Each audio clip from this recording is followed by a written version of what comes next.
بسم الله الرحمن الرحيم. اللهم صل على سيدنا محمد الفاتح لما أغلق والخاتم لما سبق ناصر الحق بالحق الهادي إلى صراطك المستقيم وعلى آله وصحبه حق قدره ومقداره العظيم. Assalamualaikum warahmatullahi wabarakatuh. Bismillahirrahmanirrahim. Alhamdulillahirabbil alamin. Assalatu wassalamu ala asrofil anbiya wal mursalin Sayyidina Muhammadin wa alihi wa sahbihi ajma'in, amma ba'du. Qala al-muallifu rahimahullah wa nafa'ana bihi wa ulumihi wa amadana bi asrarihi, amin ya rabbal alamin. Kita akan melanjutkan pembacaan kitab Asroris Shaum dalam kitab Ihya Ulumuddin di juz 1 halaman 222, yaitu terkait upaya untuk bagaimana puasa kita sampai pada shaumul khusus, sampai pada tingkatan puasa yang istimewa. Tahapan pertama, kedua, ketiga, dan keempat sudah kita baca kemarin. Selanjutnya kita akan membacakan al-khamisah, tahapan yang kelima, untuk agar puasa kita menuju shaumul khusus, puasa yang istimewa, puasanya orang-orang yang soleh. Bismillahirrahmanirrahim. Al-khamisu, yang kelima, alla yastaktsiru minat ta'amil halali. Kata Al-Ghazali, untuk agar puasa kita sampai pada puasa yang istimewa, maka seorang shaim, orang yang berpuasa, tidak boleh istiktsar, jangan sampai istiktsar, berlebihan, minat ta'amil halali, dari mengkonsumsi makanan yang halal, waqtal iftari, di waktu berbuka. Jadi meskipun yang dimakan halal pada saat berbuka, maka jangan sampai istiktsar, jangan sampai berlebihan. Bihaitsu yamtali ujawfuhu, sehingga perutnya penuh. Maka Imam Asy-Syafi'i itu kalau makan itu target dalam kantong perut itu harus ada 3 isi, yaitu makanan, sepertiganya makanan, sepertiganya air, dan sepertiganya lagi angin. Jadi ada makanan, ada air, ada angin, ada ruang untuk angin, ruang kosong. Jadi jangan sampai penuh dengan makanan. Fama min wi'ain abghadu ila Allah azza wa jalla min batnin mali'in min halalin.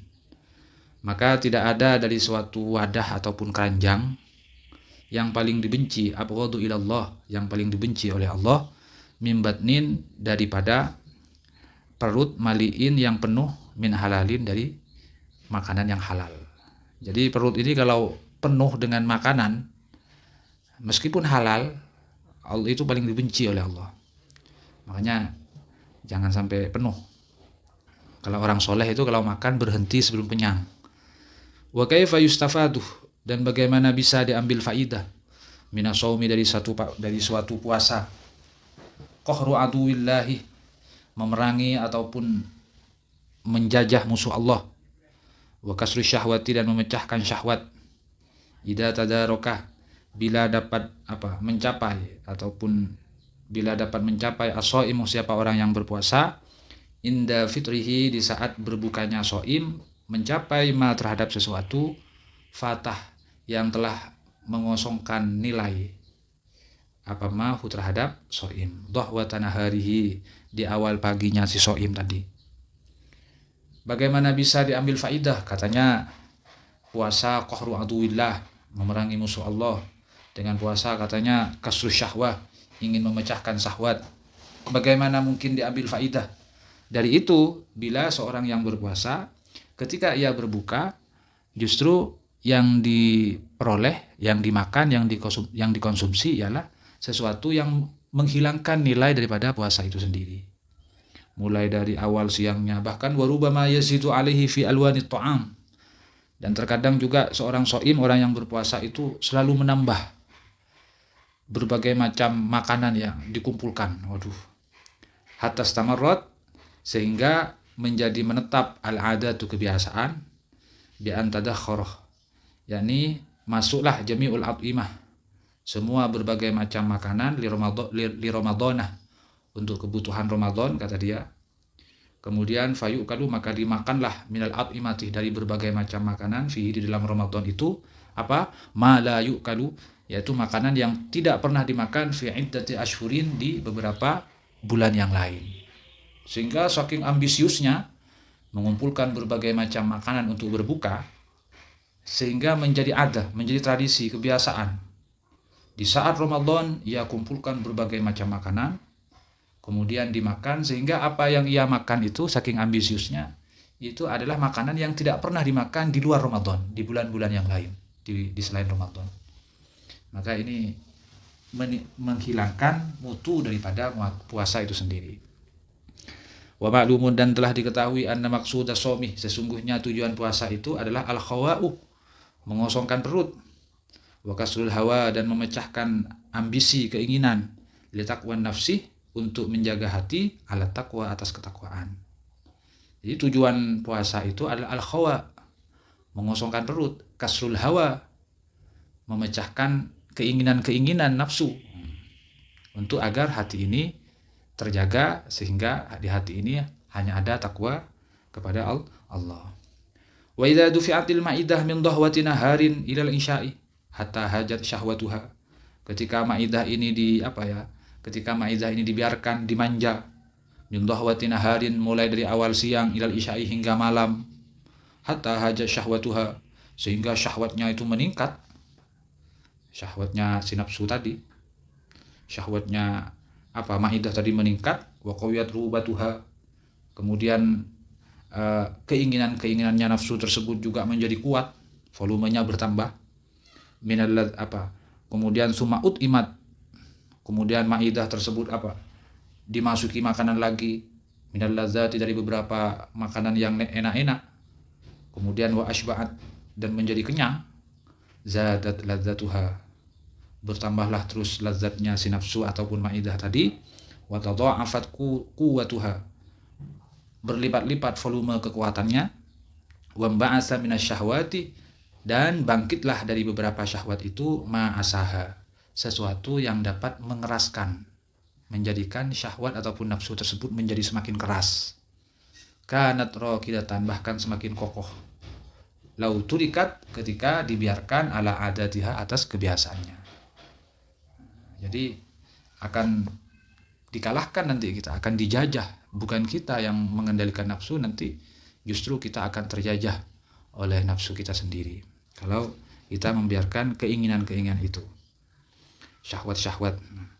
Maka faruhus shaumi, maka ruhnya puasa, wasirruhu, dan rahasianya puasa itu, nilai misterinya puasa ialah tad'iful quwa, untuk melemahkan kekuatan daripada nafsu itu sendiri, allati hiya wasailu syaitani, yang mana kekuatan nafsu itu sebetulnya, syahwat itu adalah wasilah, senjatanya syaiton, untuk fil audih, untuk mengembalikan kita ila syururi, terhadap kejahatan.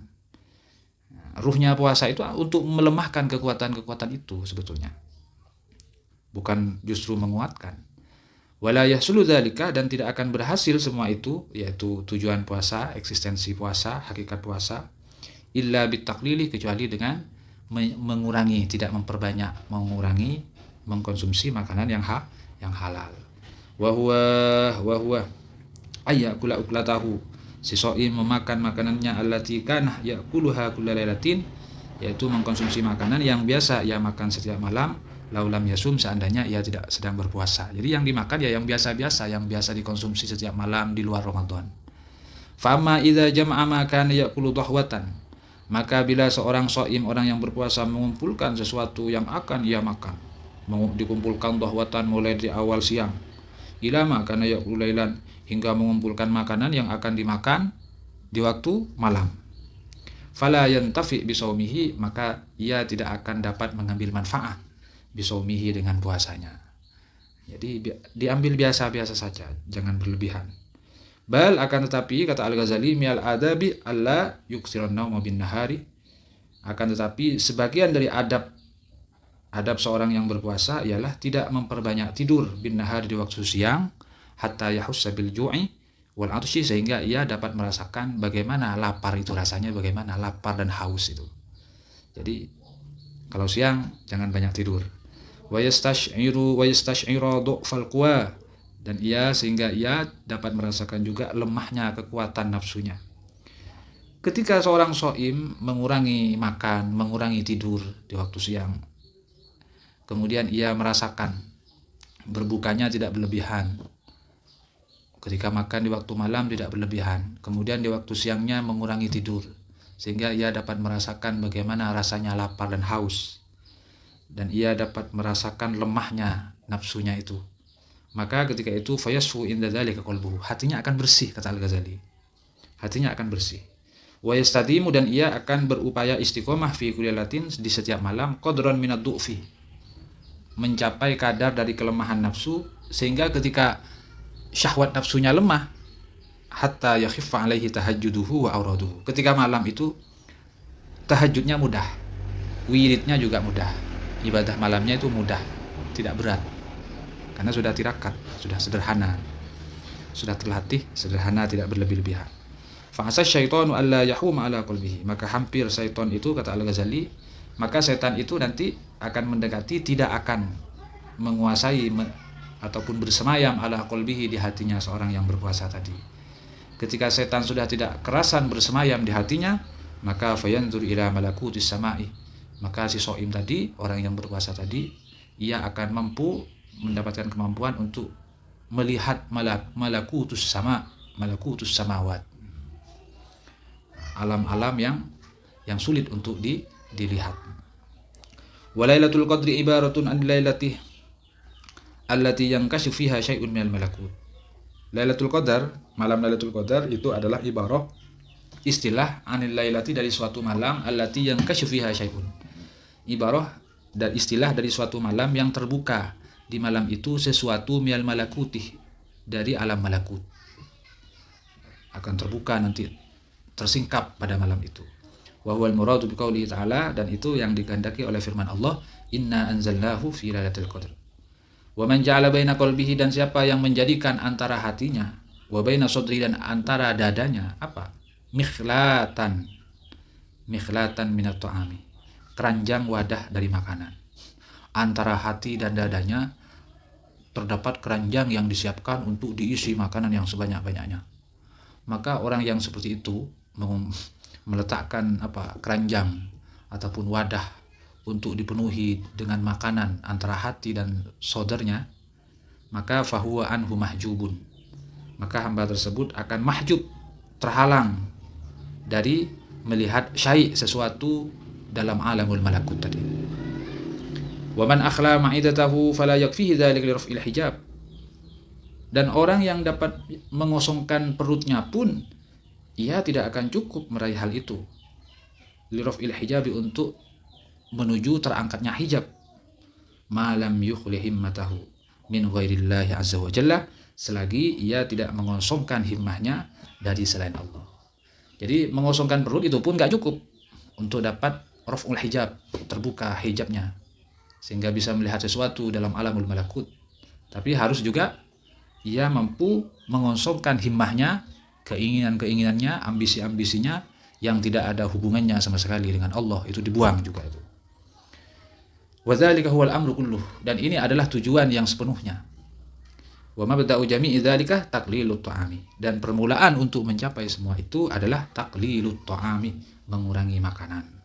Wa sayati lahu mazidu bayanin, dan akan datang untuk terkait hal ini, yaitu taqlilut ta'am, bayanun, suatu penjelasan akan datang fi kitabil at'imah, dalam kitab bab khusus yang menjelaskan tentang makanan, insyaallah azza wa jalla, kata Al-Ghazali. Semoga apa yang kita baca dari pernyataan ataupun uraian Hujatul Islam Abu Hamid Al-Ghazali melalui kitabnya Ihya Ulumuddin ini, semoga menjadi tambahan ilmu yang bermanfaat, barokah bagi kita semua. Amin amin ya rabbal alamin. Subhanallahumma bihamdika asyhadu an la ilaha illa anta astaghfiruka wa atubu ilaik. Wassalamualaikum warahmatullahi wabarakatuh.